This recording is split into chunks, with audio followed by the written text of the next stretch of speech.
National Assembly hears socio-economic report.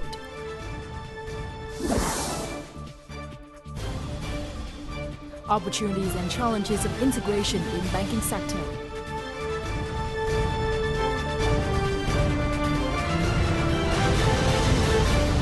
Hello, welcome to Bizline, brought to you by VTV International. You're with me, Ling Hương from Hanoi.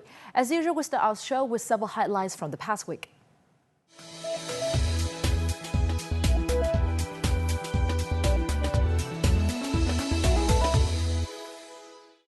The 10th plenary session of the 13th National Assembly opened in Hanoi on Tuesday. On the first working day, Prime Minister Nguyễn Tấn Dũng reviewed Vietnam's socio-economic growth over the year and provided an analysis of the country's development over the past 5 years.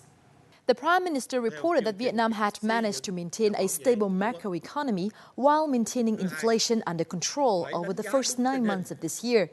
Interest rates are decreasing, only 40% of their level in 2011. Foreign exchange rates have been adjusted properly and trust in the dong has increased, helping to minimize the dollarization of the economy. Export turnover has increased by 18% annually, while import turnover increased by 15%. Foreign reserves have reached a record high in 2015. Prime Minister Nguyễn Tấn Dũng also pointed out several issues that have yet to be resolved. The Prime Minister added that more efforts will be made to accelerate the equitization of state-owned enterprises. An international conference on prospects for economic cooperation between Vietnam and the Middle East and African nations opened in Hanoi on Tuesday. Two-way trade increased from $2 billion in 2005 to $16 billion in 2014. The government will make it easier for Vietnamese businesses to increase cooperation and investment in the Middle East and Africa. At the event, participants presented their ideas highlighting bilateral economic prospects, including investment attraction opportunities and recommendations for Vietnam-Africa farming and fisheries coordination. Vietnam has bright prospects in terms of economic growth this year, with the GDP growth set to reach 6.4% in 2015, up 0.4% compared to last year. This was the forecast made by Business Monitor International, or BMI Research, a research firm that provides macroeconomic, industry, and financial market analysis covering 24 industries and 200 global markets. According to BMI Research, improved foreign investment and a rosier business environment are considered the main driving force of Vietnam's economic growth.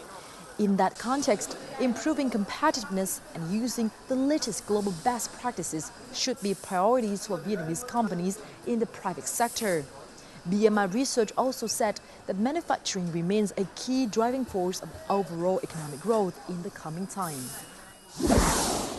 A recent survey of 1,000 businesses with the country's highest corporate income tax payment revealed that 91% were positive about future changes in tax policies if Vietnam and other participating countries signed the Trans-Pacific Partnership Agreement. Specifically, 49% of them expect profitable scenarios, while 42% think that they will not experience negative impacts from the post-TPP tax policies. This shows business confidence in their competitiveness with foreign firms, as well as their hopes in the tax policy changes towards supporting production and business operations. Prime Minister Nguyễn Tấn Dũng approved a scheme to develop a Vietnamese rice brand in May. The Ministry of Agriculture and Rural Development and the Ministry of Science and Technology co-organized a conference on Tuesday in the southern province of Kiên Giang to kickstart this scheme. Over 200 rice exporters and leaders from provinces and localities across the country attended the event.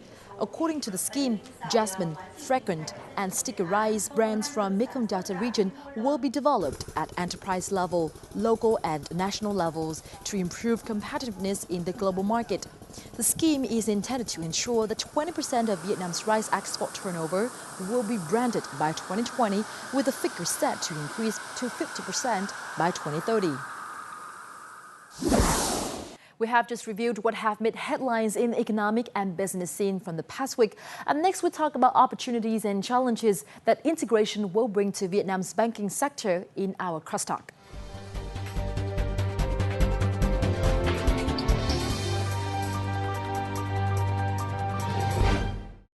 The number of foreign banks operating in Vietnam is likely to increase in the coming years as Vietnam's banking sector opens up for ASEAN economic integration. Besides, foreign investors within the ASEAN economic community are now allowed to own up to 70% shares of banks in Vietnam. In the meantime, Vietnamese banks are expanding their operation in the region by opening new branches and subsidiaries. These developments in the context of deeper regional economic integration will bring new opportunities as well as challenges to Vietnam's banking sector. And this is the topic of our crosstalk today with Ms. Phạm Lê Thu Nga, Vice Executive Director of La Chop Hanu Program, Hanoi University. Thank you very much for joining us today in our show. Thank you. Before we talk, let's take a look at the following clip. The 50th branch of South Korea's Shinhan Bank in Vietnam was established in mid-September. Shinhan Bank was among the first foreign banks to come to Vietnam and has already established a wholly owned subsidiaries in Vietnam. We Shinhan Bank have some bright outlook about the Vietnam's future, and then also we strongly trust government and state banks' direction. At this branch of Taiwan's CTBC Bank, the staff are calling Taiwanese businesses to provide them with information about loan procedures and how to open an account in Vietnam. We used to mainly invest in China, but now we are gradually shifting to Vietnamese market. As Vietnam's investment environment has greatly improved, which creates many opportunities for us. Vietnam's government has also offered more favorable policies.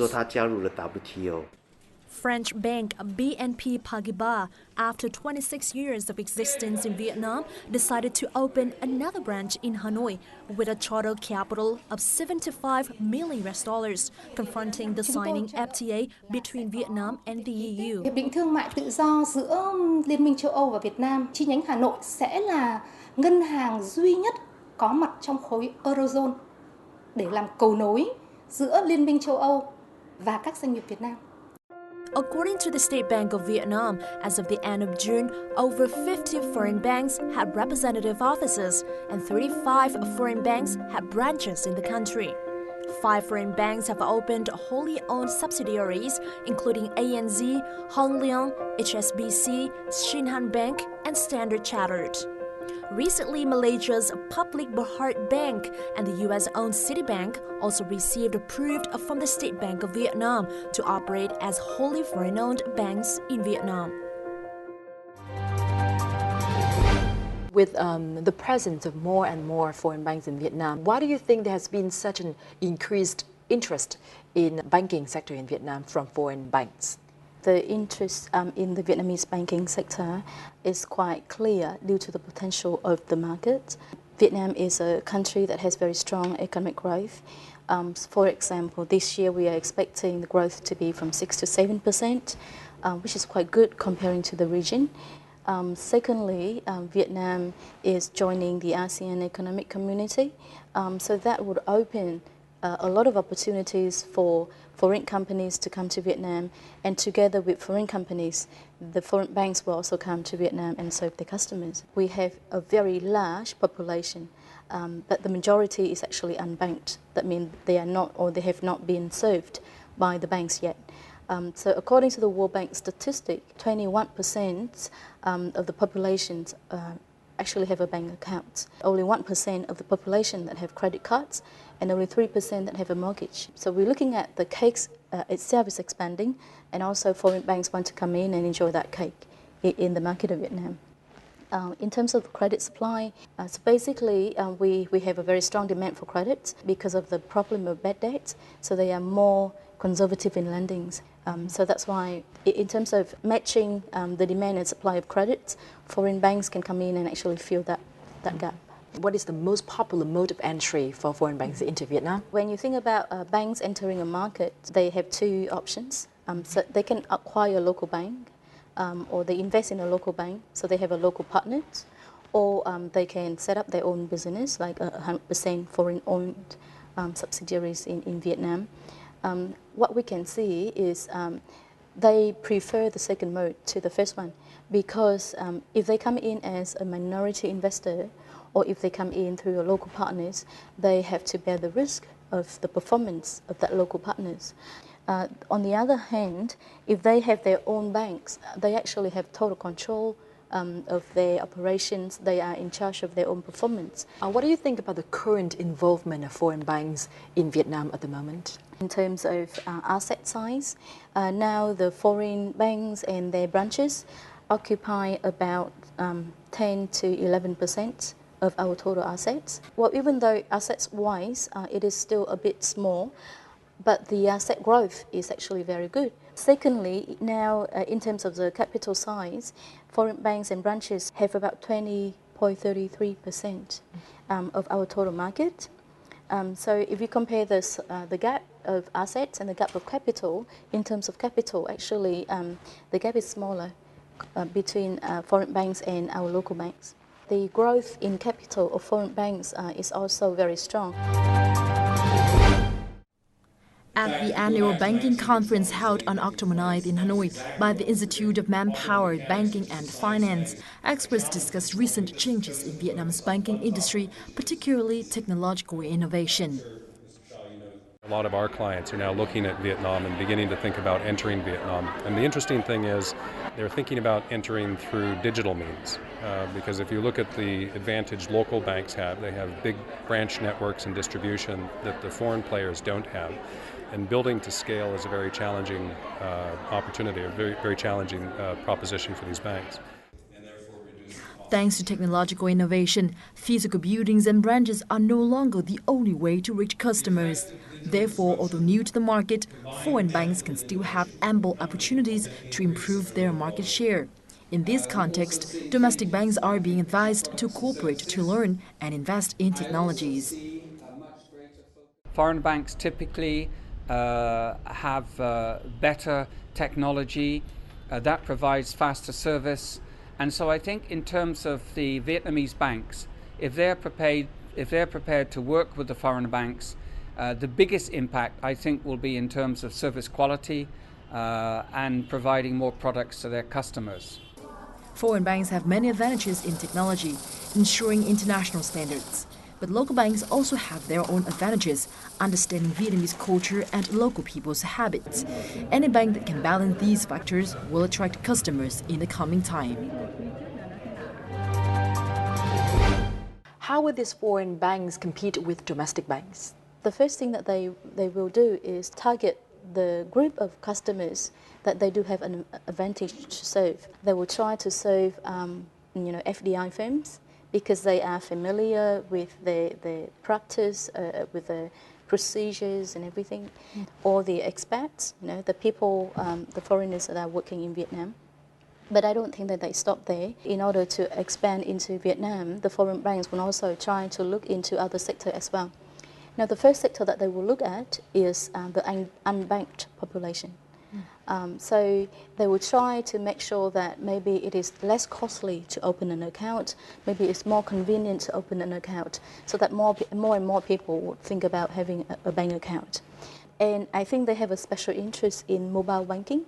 Vietnam has a very strong mobile phone penetration rate. The mobile phone penetration is quite high, and also those mobiles are actually very, technically advanced. So they can easily implement different mobile banking products on that system. So with that level of integration in the banking sector, what are the challenges to Vietnamese banks? Well, I look at the challenges of the Vietnamese bank in a few different aspects. The first aspect that we look at will be competition, so market power. Currently, the state-owned commercial banks serve about 50% of the market, and then the rest of the market is shared among small joint-stock commercial banks and foreign banks. So with the large block, those large state-owned commercial banks, well, they may not really have to suffer from a huge competitive forces from foreign banks. Or one challenge that we can see is the risk of small joint-stock commercial banks. They lose market shares, and therefore they lose their market power. The second challenge for them is they might be taken over by foreign banks, because foreign banks, when they come in, and now with the opening of the regulations, their branches doesn't have to be limited to the urban area only. So they can expand the network of branches into different areas, rural and urban. So in that case, they will like to acquire banks, small choice stock commercial banks, especially those that are used to be rural banks, to actually tap into the distribution network. But I also see another risk, which is in terms of human resource management. For banks in Vietnam, when they come into the market, they do need to understand the market. Right. And the best way to understand the market is to get the local people to work for them. Right? So they have to rely on our local workforce. Now, with stronger capital, with better systems, with better technology, I'm sure they can offer a better environment to attract our local experts. What should domestic banks have to think about in the context of those upcoming challenges? Well, it is a very difficult question, but I think anticipation those changes and have a kind of a preparation plan for it. Because we always say, you hope for the best and you prepare for the worst. So I think in terms of the strategy for development, the local banks really have to factor that into their planning. How do they actually keep their talent people? What kind of promotion system do they, or can they show their staff to make sure that they can retain good staff? And in terms of market, what kind of market, what kind of position that you want to target, and have a very clear strategy to get to that position. The sooner that the Vietnamese bank can establish a position, maybe the better that they can compete with foreign banks. In 2014, the Saigon Commercial Bank, or SCB, sold more than 13% of its stake to two British organizations for around $85 million. Before that, SCB had to sell more than nearly $490 million of bad debt to the Vietnam Asset Management Company as part of efforts to strengthen itself and attract foreign investors. Cái việc tham gia của nhà đầu tư nước ngoài nó sẽ giúp bổ sung vốn, bổ sung năng lực về cả tài chính và quản trị cho các ngân hàng thương mại cổ phần. Đó là cái điều rất là quan trọng. Và cái quan trọng hơn nữa là với cái sự tham gia của các nhà đầu tư nước ngoài thì họ cũng sẽ kéo thêm cả các khách hàng tiềm năng. According to experts, there are still too many banks in Vietnam and it's unrealistic to see so many banks compete for so few viable customers. The lifting of foreign ownership in banks may facilitate the consolidation of banks in the country. Foreign banks we've talked about have thought about a consolidation play in the market where you can take a position in a large banking institution and use that then to buy and acquire other local banks and to build to a very strong position of dominance in the market. And the lifting of the restrictions will enable that process. However, not all domestic banks are proving of interest to foreign investors. There is information asymmetry within the banking system. Cái thứ nhất là rõ ràng hoạt động phải minh bạch hơn. Cái thứ hai là cái quản trị điều hành nó sẽ bài bản hơn, chuyên nghiệp hơn, đặc biệt liên quan đến cái kế hoạch chiến lược, cũng như là quản lý rủi ro hoặc là phát triển một số cái mảng khác như là ngân hàng bán lẻ, vốn là của chúng ta chưa mạnh. In the past, foreign investors were only allowed to hold a maximum 30% stake in a bank. However, from January last year, this threshold has been increased. A strategic foreign investor has been allowed to hold over 20% stake of a bank following government approval. Nếu như bây giờ chúng ta có một cái quy định nó cụ thể hơn, tức là ví dụ như ở cái ngưỡng room tăng lên 35%, 40, thậm chí 49%, thì nó có một cái động thái rõ ràng hơn đối với thị trường, đối với nhà đầu tư nước ngoài, và tôi nghĩ rằng nó sẽ hấp dẫn hơn.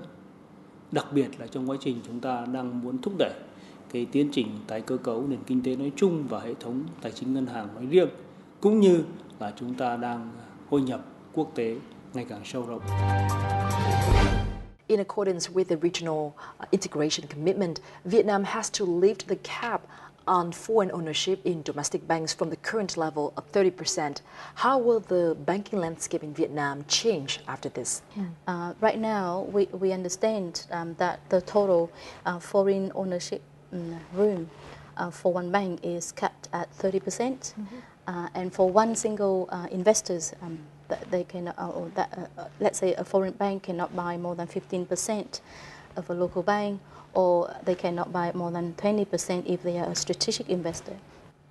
So at 30% or at 25%, 20% or at 15%, they are all minority investors. Now, the problem of minority investment is you don't really have a lot of control over how you want the business to grow. So I'm sure when foreign banks are put in a controlling position, so they would actually have a stronger interest in the market. Now, when they have control, that would allow them to actually bring their practices in, bring their rules and procedures into our local banking practice. They can transfer risk management know-how, or they can transfer many other technology. So that is the commitment of the foreign banks will be real and will be long-term. So that's why I think it's quite an important point for Vietnam to consider to raise foreign bank ownership. How interested are foreign investors in investing in domestic banks in Vietnam? Well, I'm sure the foreign investors will be very interested in investing in domestic banks in Vietnam because the potential of the market is there. And if they can come in our Vietnamese bank at a controlling level, surely they will have a long-term commitment to that investment. One thing that we would have to say, whether they can turn the interest into action or not, that depends a lot on the institutional environment that will be facing the foreign banks when they come to Vietnam. And one of the most important factors in the institutional environment is the property rights. And foreign banks will demand that Vietnam has a very clear and strong and effective property rights system, which identify clearly or recognize clearly creditor rights, and also ensure the enforcement of those rights, because that ensures the foundation of the lending activity. What would you say about the concern of a price bubble as a result of this influx of capital into the market? I would not have so much of a concern about the price bubble when foreign banks are allowed to invest in Vietnamese bank. Because I would not really think that would be a kind of a gold rush approach. Well, even though we are open for foreign banks to come in, but we can be selective, and they can also be selective as well. And so we can choose which bank to come in, and to come in at what level, and do they come in by themselves or do they come in through our local partners, and then which local partners. In order to plan for that, then the regulators will have to phase out the attraction of capital into different phases, and understand what we allow in the first phase and what we allow in the second or third phase. And if we can control that very well, then I don't think there would be any risk of a price bubble. Vietnamese banks are in a race for overseas expansion in the region to enhance their competitiveness and assist Vietnamese overseas investment. Sacombank was among the first commercial banks to expand overseas, with its first branch in Laos in 2008. After 7 years, Sacombank launched its wholly owned subsidiary in Laos in August this year. In the same month, Vietinbank opened its wholly owned bank, becoming the fourth Vietnamese banks present in Laos after Sacombank, BIDV and Saigon Hana Bank. Meanwhile, Cambodia has welcomed the presence of these banks with their wholly owned subsidiaries and Agribank with branches. Myanmar is an emerging market with ample potential. However, few Vietnamese banks such as Vietinbank and HD Bank have been granted licenses to open representative offices here. BIDV is waiting for permission to open its first branch next year. In the meantime, only Vietinbank has opened a branch in Europe, in Germany, back in 2011.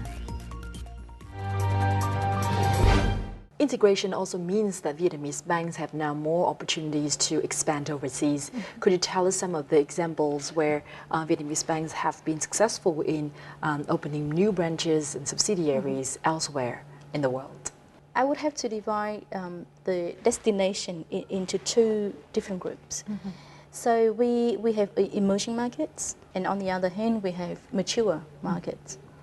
Now we can see with emerging markets like Myanmar, for example, when we come to these markets, and our banks can actually enjoy the first mover advantage because they are there in the market. They kind of set up the distribution system early, get to know the customers, the population early.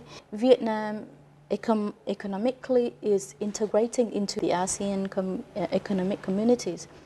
Then we would have support from both countries in terms of trades and investments. Emerging market is actually an environment that help our banks to grow overseas. In terms of the other group, which is the mature markets, we have to understand that with these markets, when Vietnamese banks expand overseas, they do face some challenges. In mature markets, it's when we have very high establishment cost. You know, the renting, the locations, human resources, legal advisory services, and everything is more costly because the market is very mature. So the population has already been served very well in terms of banking services. So it's quite difficult for our banks to come in and find, you know, a room to grow or a niche market to serve. In your opinion, what are important to Vietnamese banks eyeing to invest in other countries? Looking at the expansion of Vietnamese bank into another country, it's just like, you know, if we follow the normal financial principles, we screen the environment with many different factors. You know, the legal environment, the political environment, the demographic environment, you know, who are they in that destinations, you know, what their profile, age groups, population, you know, distribution, income level. So at that is at the macro level. Smaller at the micro level, our Vietnamese bank would actually have to think about that as a project. You know, how long is that project going to be? And if that is going to be a long-term project, what is going to be the next step? So view that as a project with clear cash flow estimation so that you can understand the risk, you can understand the profitability of that project. You know? And in terms of cash flow projection, we really need to see, you know, how we can grow into a new market. What are our sources of income? What are the sources of revenue? You know, what would be potential that, you know, will be open to us first? So if we can follow that kind of project management, you know, thinking, then hopefully, you know, our expansion into foreign countries will be successful projects. Once again, thank you very much for sharing your insights with us in our show today. Thank you very much for inviting me today. The competition in the domestic market will become more intense with much greater foreign banking presence within Vietnam's borders. But this is not merely a disadvantage. Vietnam banks have been in a restructuring mode lately as part of their attempt to get the banking system in shape for the ASEAN economic integration at the end of this year. They are also branching out across the region to tap into the potential of a stronger and more integrated ASEAN market. We hope that our crosstalk this week has offered you some insights into the current picture of Vietnam's banking sector. And that wraps up this edition of Bizline. Thank you very much for being with us. Repeats of our show are online at vtv4.vn or youtube.com/vtv4go. From our team here in Hanoi, until next time.